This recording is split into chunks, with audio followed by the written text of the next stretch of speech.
All right, let's read.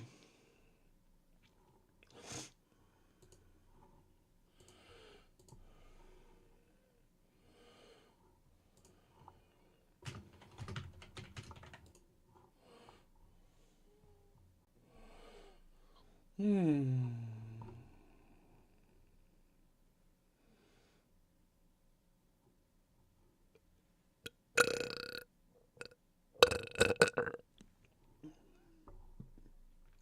burp.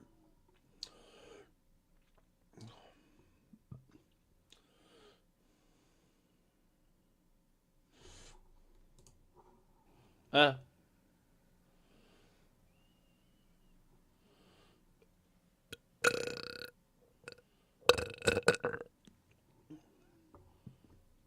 Good burp.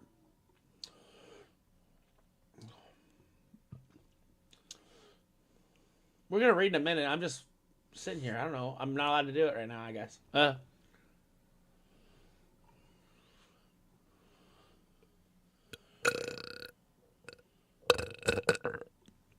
was a gurgly burp. Burp.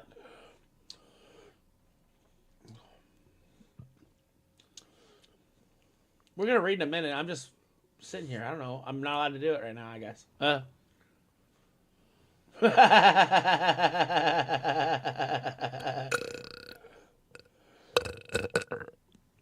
was a gurgly burp. Burp.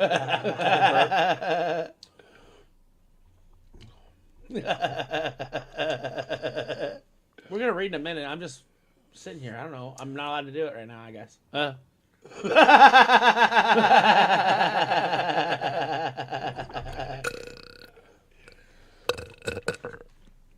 was a gurgly burp. Burp.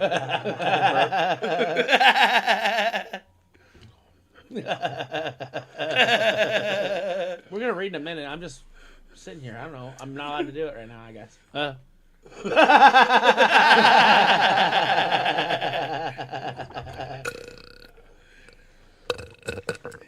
That was a gurgly burp. Burp.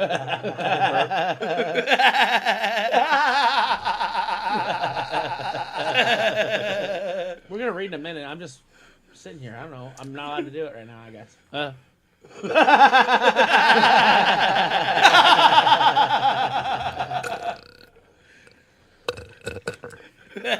That was a gurgly burp. Burp.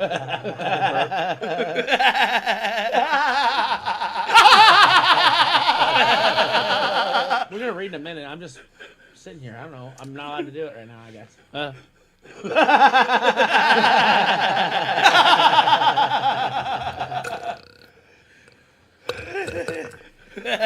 was a gurgly burp.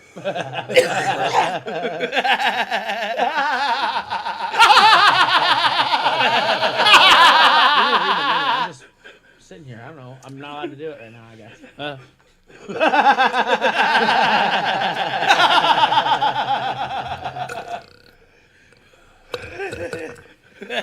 was a gurgly burp. I'm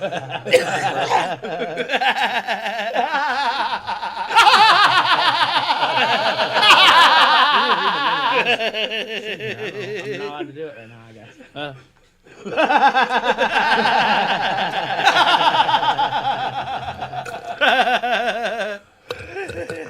That was a gurgly burp. That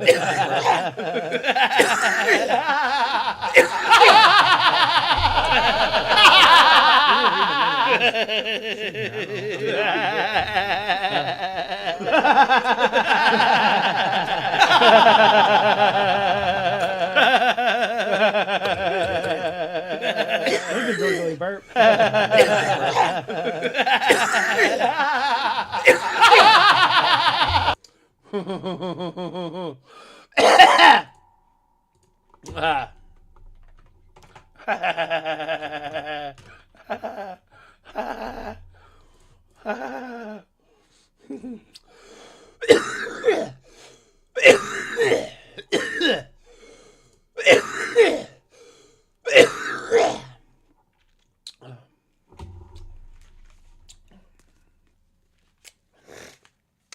Religion. For Nietzsche, atheism is really the only sound intellectual option in the Europe of his day. His famous slogan, "God is dead," is followed by, "and we have killed him." It never argues for the proposition that God does not exist. Rather, he treats it as a fact that by the time he is writing, the belief in God has run its course, is discredited, and serves no purpose. But this does not mean that he treats religion as unimportant. In fact, another aspect of modernity that he criticizes is very indifference to religion. Its superficiality, obsession with work, pleasure, and patriotism at the expense of reflection on higher values. So you guys, he does not oppose religion as such. The ancient Greeks used their deities to personify the noble side of humanity. The Jewish Old Testament had a grandeur that reflects the self-confidence of the people. Nietzsche finds it grotesque that his book has been conjoined with the New Testament. This book, not his book, the Jewish Old Testament, has been conjoined with the New Testament. It is Christianity that is for him is the greatest problem. I agree. His rhetoric against Christianity is violent. For 18 centuries, Christianity has tried to make a sublime abortion of man, a sublime abortion of man, a sublime abortion of man. Abort me, man! He says, resulting in a dwarfed, almost ludicrous species. Christianity is a major product of that slave morality discussed above. The inversion of values that made weakness and impotence into a virtue. Belief in God may wane, but the values that drove Christianity in the first place continue to thrive. In Nietzsche's view, Europe will continue to decline and degenerate unless there occurs another inversion of values.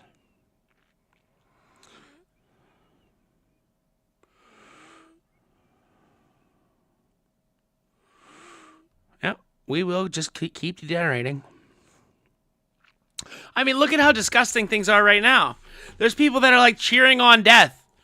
Like, could you imagine back in Victorian times if people came out of okay, so there was a social media, there was a bulletin board, and you went to a town hall, and everybody said, "No, we should fucking kill this guy. Let's kill this guy. Let's kill all these people. No, let's go to this town and just slaughter a bunch of their babies."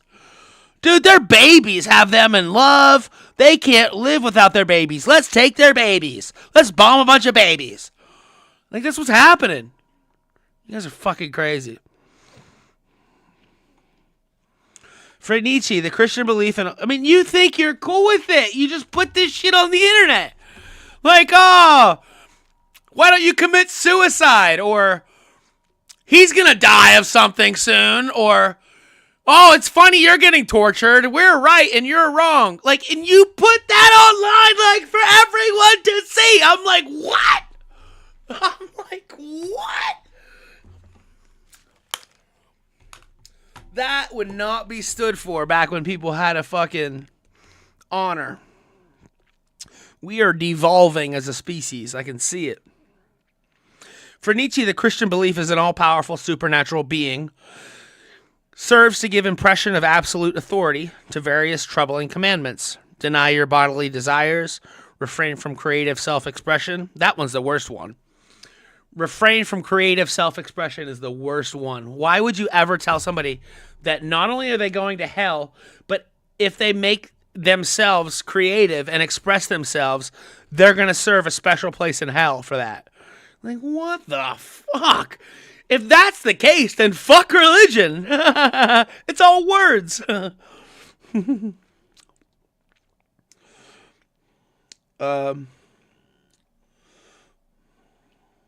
For Nietzsche, the Christian belief is an all-powerful supernatural being, serves to give the impression of absolute authority to various troubling commandments. Deny your bodily desires, refrain from creative self-expression, become a harmless, meek, and tame kind of being. When he refers to the religious neurosis, he has in mind the result of systematic indoctrination of the view that one's natural urges and one's very bodily existence are sinful, forbidden, and in need of suppression. Nietzsche constantly laments this as a psychological sickness, a soul in conflict, its own powerful energies turned inward against itself. Many will be sympathetic to Nietzsche's diagnosis here, partly because conceptions of morality and the psychological health have dramatically changed since he was writing. The 1880s may have needed his critique in a way the Western culture perhaps no longer does. The first stage in liberating ourselves from the straitjacket of this kind of damaging morality is to realize that, without a God, we now lack a foundation for these absolute, self-torturing imperatives. But Nietzsche is clear that change will not be so simple. Morality is so ingrained that it will survive the death of religion. What is needed is much more profound. We need to discover that what values really are and what questionable assumptions we have been making about the nature of values, but also about the nature of truth and about the nature of self. In order to do this, we must scrutinize the very way we approach these questions, that is, philosophy itself. I agree wholeheartedly. I love this guy. The metaphysics of opposites. In section 2 of Beyond Good and Evil, Nietzsche makes some profound allegations about the way we think of things as having opposite values. In the case of good and evil, we tend to think that they are utterly exclusive values which have different origins. A certain kind of religious outlook would provide a better example of this, with the idea that evil arises out of our baser, natural inclinations, where the good is somehow pure, unchanging, and separate from the human. In fact, this sort of idea is not exclusive to Christianity or any modern theistic religion, and is found paradigmatically in the works of Plato. Nietzsche invokes Plato in his short preface to Beyond Good and Evil, mentioning Plato's invention of pure spirit and the good in itself. Christianity contains a reiteration of the same pattern, and Nietzsche famously dubs Christianity Platonism for the people. He sees Europe as engaged in a struggle against Platonic dogmatism. From Plato onwards, through the centuries of Christian philosophy and into modern secular thinking about morality, Nietzsche finds a tendency to see ourselves as polarized between the mundane humanity and a beyond, something higher, whose value is supreme and transcends ordinary transient desires and practices. This eternal realm of the absolute God is the most obvious version of this pattern, but Nietzsche finds it more in disguised places, in the idea that we have absolute, categorical duties, for example, or that truth is something sacred. His aim is to free us from all such dichotomies between ourselves and something higher. And as he says in another prominent passage, to translate man back into nature, which means mastering the many vain and visionary interpretations and subordinate meanings of which hitherto have been scratched and daubed over the original text, eternal original text, homo natura. Translating humanity back into nature involves being deaf to the enticements of old metaphysical bird catchers who have piped him for far too long. Thou art more. Thou art higher. Thou hast a different origin. Nietzsche is here wanting to investigate the human being as a natural phenomenon in a scientific way. So no transcendent metaphysics, deities, immortal souls, eternal Platonic forms, or things in themselves that inhabit an other realm apart from this realm, of course. The empirical world. We can't be sure what science Nietzsche thinks will investigate this human being as a phenomenon. In many cases, in many places, he allots this role to psychology. But sometimes his conception of science is wider than the natural sciences and may encompass philology. He describes the natural man as a text, perhaps implying that, in scrutinizing human beings without flinching, we'll also be interpreting human beings, finding meaning in them. Nietzsche's attack on the conception of opposites suggests two further questions. First, are values binary? Are things either completely good or completely evil? May something not have multiple values that are neither good nor evil? And may it not have conflicting values? Something that is attractive can be harmful or unhealthy. Something beneficial can be ignoble, ugly, or disgusting. Nietzsche urges us to be sensitive to many nuances that pull our valuations in different directions. Are the Greek warrior aristocrats of Homer's epics good or evil? They're both terrifying at the same time thrillingly magnificent. Secondly, there may not be a connection or a commonality between the things that we call good and those things we call evil. It might be that what constitutes the value of those good and respected things consists precisely in their being insidiously related, knotted, and crocheted into these evil and apparent opposite things. Perhaps even being in essential identical with them. Selflessness might really be selfish. Truth might really rise out of error. A prime example is again that slave morality. It champions meekness, but surreptitiously is a form of power seeking, having its origin in hatred and revenge toward their masters. After all, being meek means that you shall inherit the earth. In 1901, a year after Nietzsche's death, a book was published entitled The Will to Power.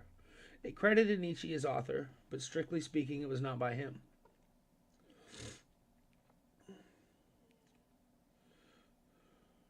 He had written words in numerous notebooks, but not the arrangement of them with they appeared.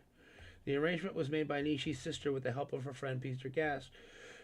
Elizabeth was fervently determined to glorify her brother's name, though, as we saw, by no means always for reasons he would have approved.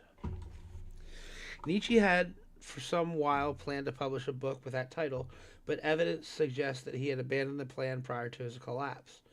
So, although The Will to Power was for a long time regarded as an important book by Nietzsche, responsible scholarship now tends to disregard it. That is to not say that the notes out of which it is compiled are not great interest, but what we prefer to study in them is the state of which Nietzsche left them, as more of a scattered notebook fragments written over many years. However, the concept will to power is vitally important to Nietzsche, and is beyond good and evil when it comes to prominence. By power, Nietzsche does not generally mean political power. He speaks bodily will to power, but also says that the philosophy is the most spiritual or intellectual will to power. Life as such is will to power. It is the essence of the world. There have been many different interpretations of this notion. Is the will to power a new metaphysics to replace the old, or is it an attempt to describe a central feature of a human psychology? We can't assume it means the opposite of psychological impoverishment and sickness, and Nietzsche diagnosed in Modern Values. He holds against the human beings that gain feelings of increased power from exercising agency, from self-expression and growth, attained through overcoming resistance. Cultural values that promote this kind of agency are preferable on the grounds that they will allow for greater human flourishing.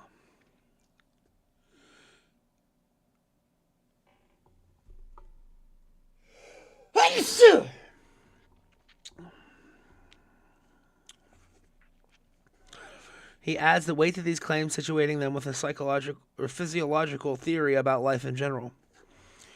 A living thing seeks above all to discharge its strength. Life itself is will to power. Nietzsche says that it's in the nature of human beings to seek opportunities to overcome obstacles in their own growth and agency, but sometimes these obstacles are internal, given his view that the self is a composite of drives that themselves stand in power relations to one another. One way the individual can gain power is by one of the internal drives commanding the others and disciplining them into a unity without sacrificing their individual strength.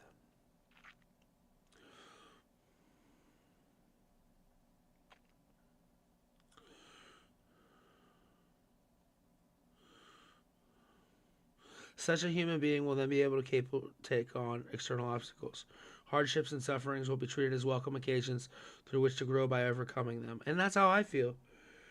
Man, if it wasn't for all these people fucking with me, how dumb would I be? I'd be as dumb as you.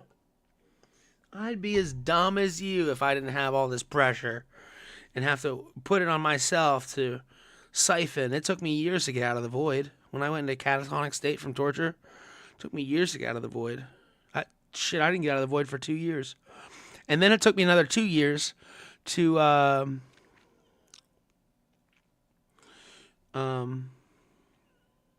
get my Twitter back. And then when that happened, the pressure was on. And instead of bowing, which I was supposed to every single night, thousands of times I was supposed to bow to you. Thousands of times, hundreds of times, probably 50 times I was supposed to die because I didn't bow. And I kept not bowing. And I kept getting threatened to be killed. People kept threatening me. People kept telling me they're going to kill me all the time. They still do. But I just got stronger and stronger. The will to power is significant, you know? When I put that out there, when I put my will out there and I say that, you know what? I'm just going to clear my head. Now what? Where's the fear then? What is there to fear? And then all of my power just goes right to the top. Just like that. It all comes rushing back to me. Like this morning. Because I took responsibility for myself. I didn't let my government go out and bomb a bunch of people and then claim superficial fucking superiority. While I fucking stifled my conscience, you fucking creeps. It was hard.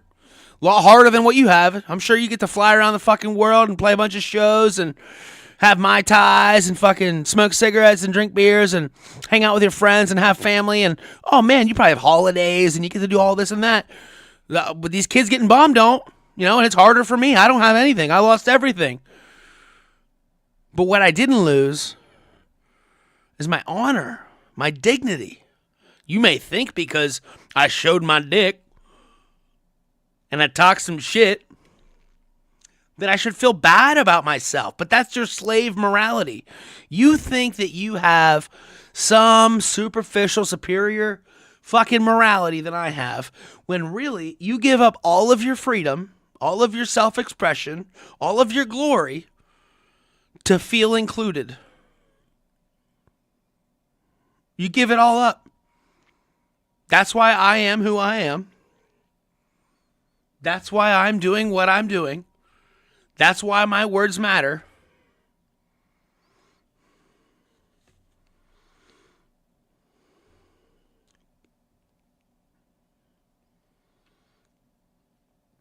But if it's natural for every living thing to seek and discharge its strength, then the morality of good and evil and compassion for suffering hampers the great achievements through which strength would be discharged. Therefore, morality can only get in the way of humankind's full expression and advance.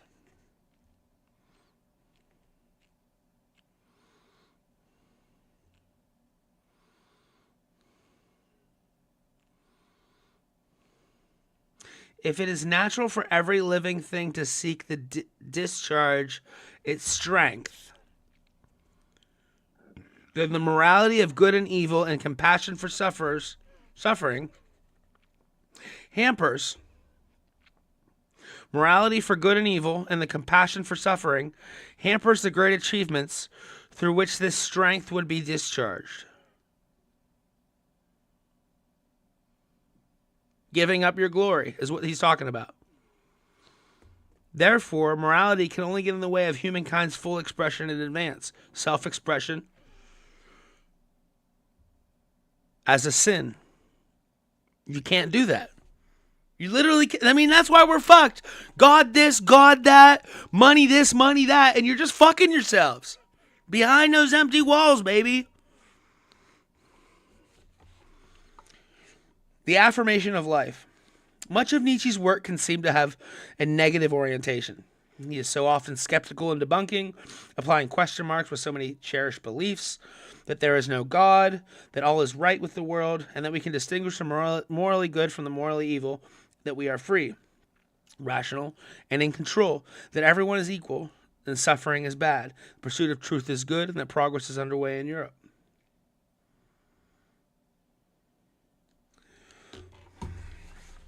Man, they believed in good and evil for that long.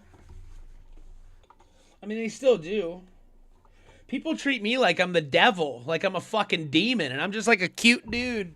Likes to get drunk, smoke cigarettes, smoke weed, and tell jokes. Like, I'd like to fucking share my music, tell jokes, and protect babies from being bombed. That's my shit. That's my bag. People know me for that.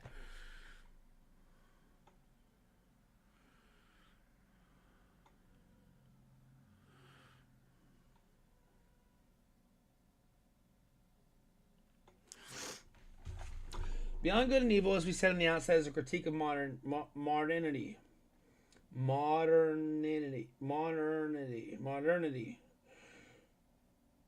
But it is more than that. After saying no to all these aspects of the modern world, Nietzsche does not recoil to the pessimism or sink in denialism. He wants to indicate how there can be a noble, affirmative type of human being. He writes repeatedly in his late period about the possibility of affirming life. That, at any rate, is how the idea often appears in English translation. Nietzsche's usual term is simply saying yes again, saying yes. What is it to say yes to life? One idea is to place value on the propensities that belong to life. Instead of seeking to curtail human drives and make everyone equal and harmless, value the dynamic, expansive, and explorative capacities that in Nietzsche's view belong to life as such, and that can be advancing humanity. Another idea is that affirming one's own life. Nietzsche says that having thought one way through life, negating outlooks on the one's way through life, negating outlooks on the world, in which he includes Schopenhauer and the Buddha, and we have finally also rejected the morality of good and evil.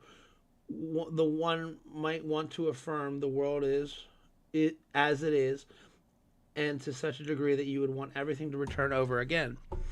Here he invokes the idea of eternal recurrence,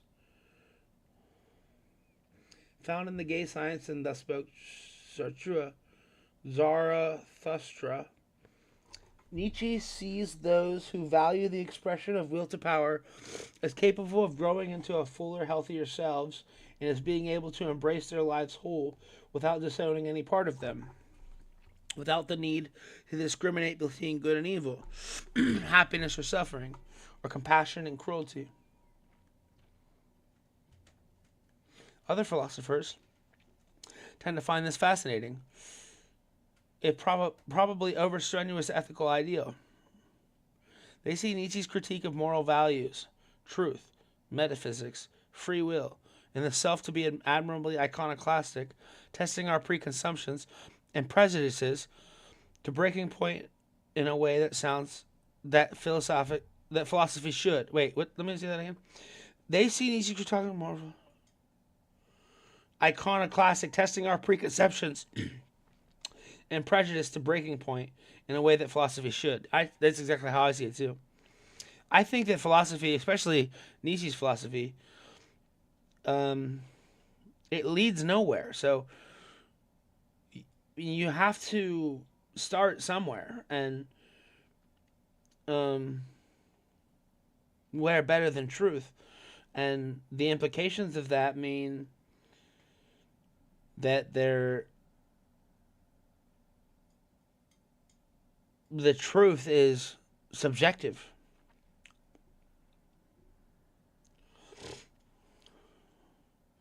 And that's just where I've started. Fuck. We've been doing this for 9 years, bro. I've been sitting here for 9 years, doing this shit for 9 years, and we're just now getting started.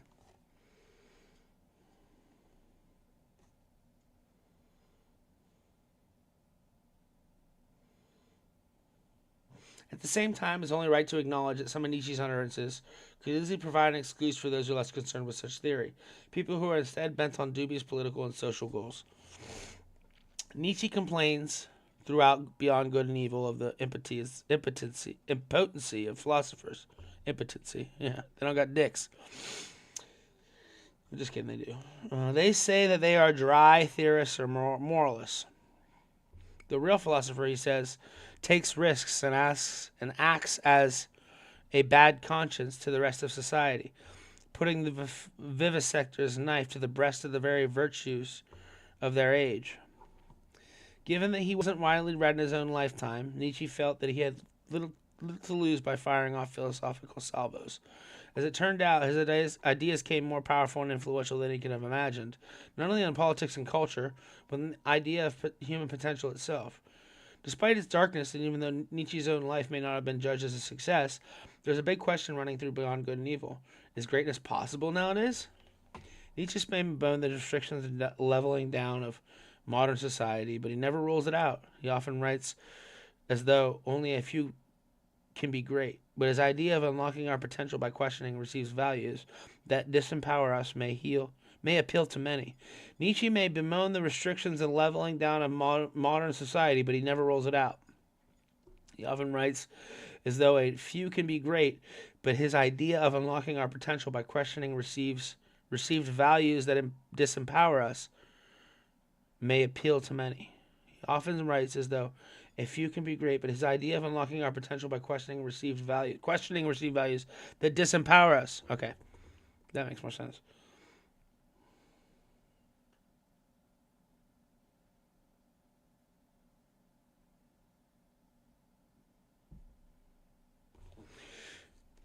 All right, we're gonna get started. That was the introduction, or half the introduction. We're getting started now. Beyond Good and Evil.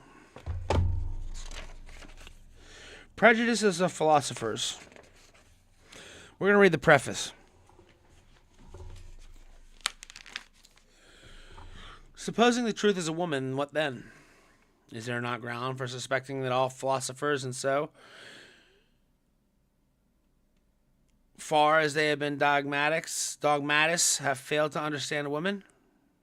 That the terrible seriousness and clumsy importunity in which they have usually paid for their addresses to truth have been unskilled and unseemly methods for winning a woman. Is everything I've ever said just for sex? Is it just for comfort, for healing, for peace that a woman can offer? Creation, touch, intimacy. Did I do all of this for something I lost? Yep.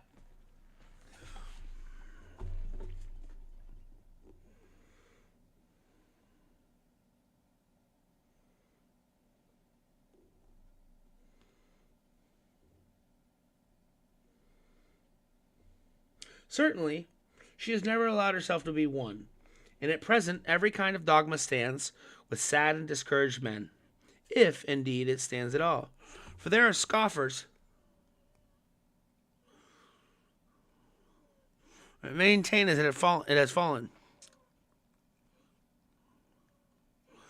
that all dogma lies on the ground. Nay, more, that is at its last gasp. What am I reading? I must be tired or something, because I keep fucking up. And it's hard for me to read. Maybe because there's no light in here.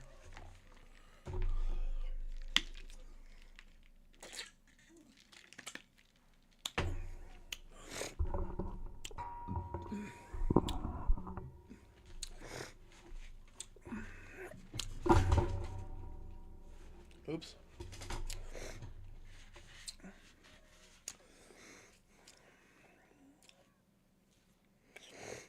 But to speak seriously, there are good grounds for hoping that all dogmatizing in philosophy, whatever solemn, whatever conclusive and decided airs that it is assumed, may have been only a noble pluralism and tyrannism. And probably the time at hand is when it will be once again understood what has actually sufficed for the basis of such imposing and absolute philosophical edifices as the dogmatists have hitherto reared. Perhaps some popular superstition of immemorial time, such as soul superstition, which, in the form of subject and ego superstition, has not ceased doing mischief. Perhaps some play upon words, a deception of the part of the grammar, or an audacious generalization of a very restricted, very personal, very human, all too human facts. The philosophy of the dogmatists is to be hoped was only a promise for thousands of years afterwards, as was astrology in the earlier times. Why can't I understand this? What the fuck is he talking about? Oh, this is Sils Maria. I don't understand who this person is.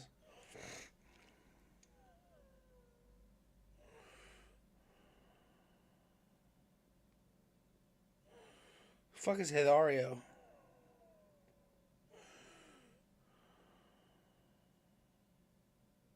It seems that in order to inscribe themselves upon the heart of humanity with everlasting claims, all great things have first to wander about the earth as enormous and awe-inspiring characters. Dogmatic philosophy has been a character of this kind. For instance, the Vedanta doctrine in Asia and Platoism in Europe. Let us not be ungrateful to it, although it must certainly be confessed that the worst, most tiresome, and most dangerous errors hitherto have been a dogmatist error. Plato's invention of pure spirits and the good in itself. But now, when it has been surmounted with Europe, rid of this nightmare, can again draw breath freely and at least enjoy a healthier sleep. We, whose duty is wakefulness itself, are the heirs of all the strength of which the struggle against this error has fostered.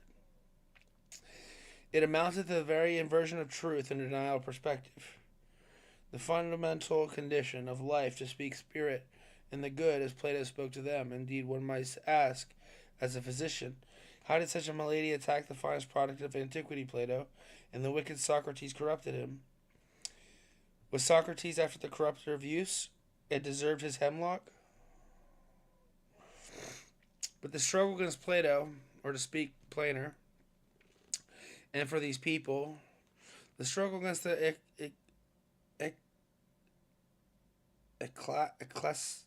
ecclesiastical oppression of millenniums of Christianity, for Christianism is Platonism for the people, produced in Europe a magnificent tension of soul, such as had not existed anywhere previously. With such a tensely strained bow, one can now aim at the furthest goals. As a matter of fact, the European feels this tension is a state of distress, and that twice attempts have been made on the grand style to unbend their bow, once by means of Jesuitism,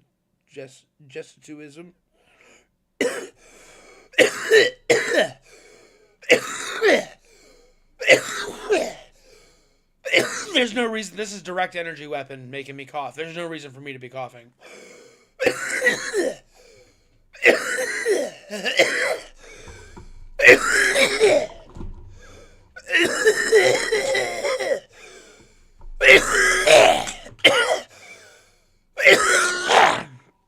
No reason for me to be coughing. That just came out of nowhere.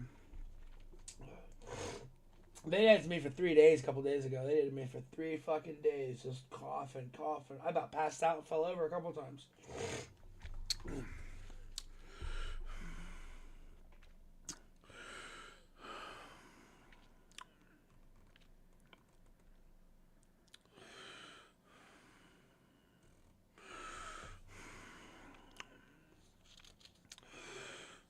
The European feels this tension as a state of distress. Twice attempts have been made in the grand style to unbend the bow, once by means of Jesuitism, and the second time by means of democratic enlightenment, which, with the aid of liberty of the press and newspaper reading, might in fact bring about the spirit that would not so finally find itself in distress. The Germans invented gunpowder, all credit to them, but they again made things square. They're inventing printing. They invented printing.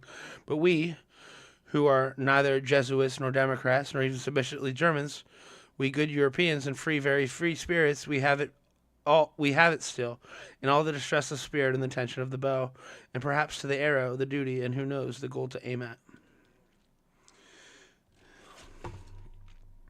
I don't know what's going on. I feel sick. Like, I'm gonna puke.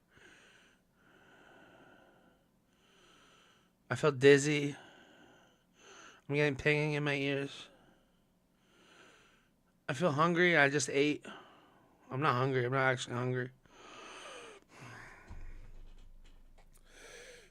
I can't breathe. It's too hot in here. Why is it so hot in here? Is it literally hot in here? Did I turn the heat on?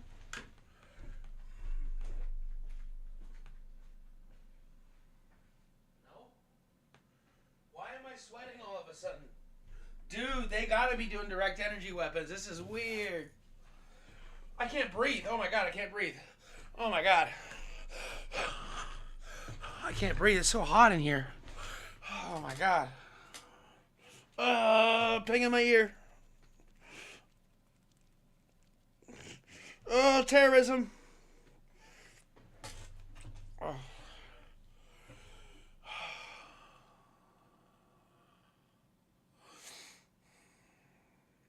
They just pinged me and told me I'm the terrorist. Well, no, I'm not, man. You're using V2K weapons. I'm not the one using V2K weapons on people.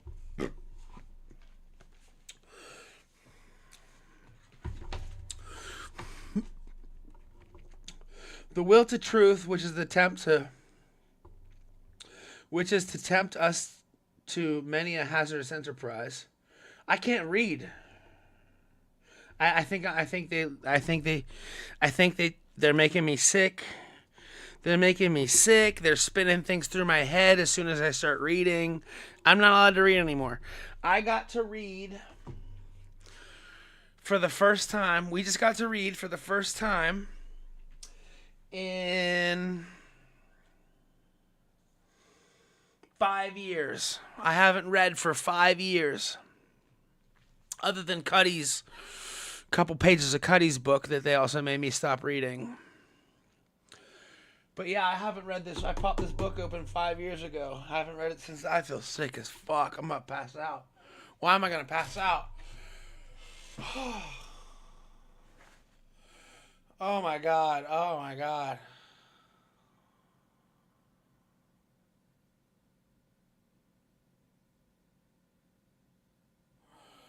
Oh, this is crazy torture. I'm getting pinged in my left ear. I'm not welcome. I'm the terrorist. Even though I just sit in my house all day. Ideas are not dangerous. It's the receiver of the ideas that makes them dangerous. So if you have a problem with me, what you really have a problem with is you. Because I'm not bombing anybody. Just so we're clear.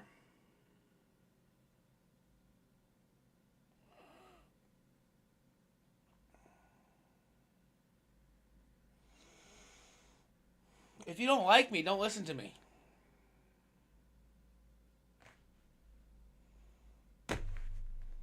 Those kids can't not listen to you because they can't listen to anything because they got blown to bits yesterday.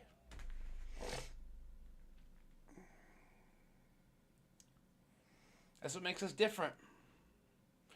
That's what separates the Goyim from the chosen ones. From the Jewish people, from the Christian fascist death cult. You're literally devolving until you take us all out for money while I am building a creative future. And God forbid it's something that's not yours. Because you can't control me. You can take me out, you can make me stop reading, but you can't fucking kill me. And with every last breath that I have left over, available, like right now, I feel better now. So let's read. Nope, they made me feel bad again.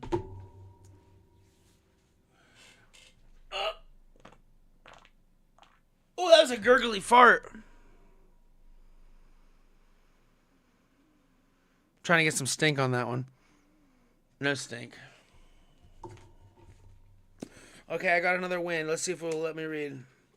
The will to truth, which is to tempt us to... they're not letting me. Oh my god. Oh, my head's spinning.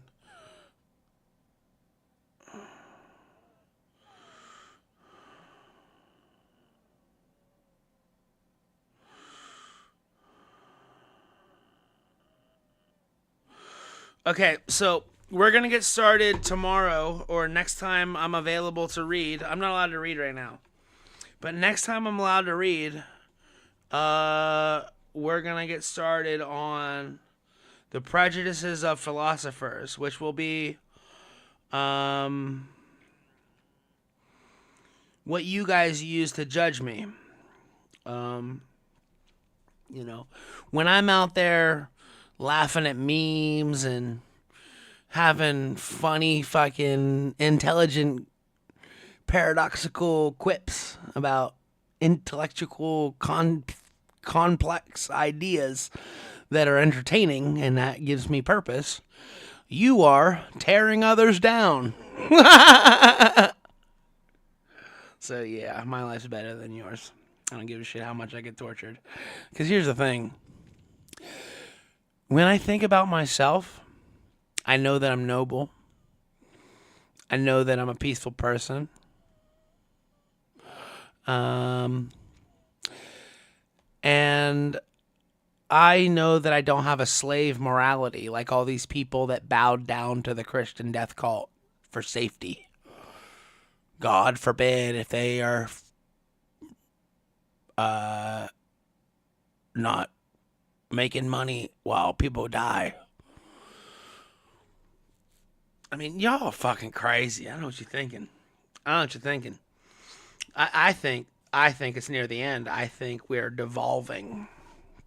I think we are devolving as a species. I think that the slave morality has been here so long that people no longer can creatively express themselves through means of pride and honor. There's very few, very few people that can do that. Motionless in White, 21 Pilots, The Used, My Chemical Romance, Green Day, System of a Down.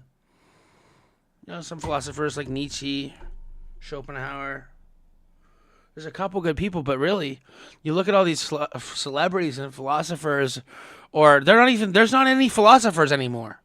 There's just celebrity culture. It's like, okay, so what they did was they put up this barrier. They go,